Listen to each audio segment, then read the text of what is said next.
Assalamu alaikum. It's your brother Ibrahim here from Idlib, Syria. This is my fourth video in a series of videos where I'll be trying to answer some questions regarding what's happening here on the ground. Today's question is, have the opposition won or lost the war? Now let's clarify, the war till today is still going. There is no party that has been victorious over the next. There are skirmishes happening on a regular basis, on a daily basis. Today there were Russian airstrikes all over the southern part of Idlib on the Syria mountain. Houses have been destroyed. I've seen people moving their house belongings, trying to escape the bombing in the southern parts of Idlib. In addition to that, there are people being killed on a daily basis. Yesterday there was a young girl, an 8-year-old girl that was killed. She was an orphan. She was killed by the rockets and the bombardment of the Russians and the Assad regime. This is clarification that the war is still going.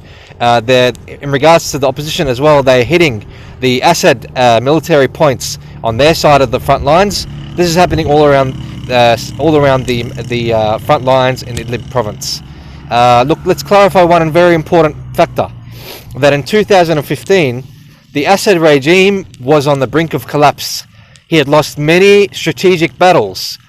He was just about to fall, and then the Russians decided to intervene to try to revive him and keep him on his feet, in addition to the Iranian regime and many militias, of them Hezbollah, the Lebanese militia, who came in with thousands upon thousands of foot soldiers. Now, the intervention of the Iranians, in addition to the Russian intervention, transformed the war from oppressed people fighting a tyrant, a dictator who's murdering his people and the civilians, to a war against occupiers. Now, the Syrian people have been patient. They've put up with hardship and murder. There is not a family that hasn't got a martyr, or hasn't got someone injured, or hasn't got one of their family members in prison in the dungeons of the Assad regime. There are approximately 1 million people living in refugee camps. The people are being patient and perseverant. They're putting up with all this hardship just so they don't live under the governance and you could say the order of the tyrant, the dictator Bashar al-Assad. Now the people have made their stance clear, that they don't believe the war will end until two main things, or two main objectives, are achieved. Number one, the occupiers, Russia and Iran, leave Syria.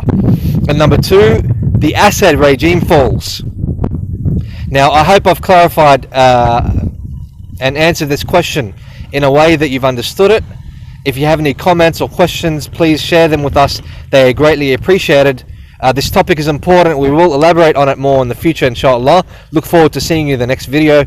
Jazakumullah khair. It's your brother Ibrahim. Assalamu alaikum wa rahmatullahi wa barakatuh.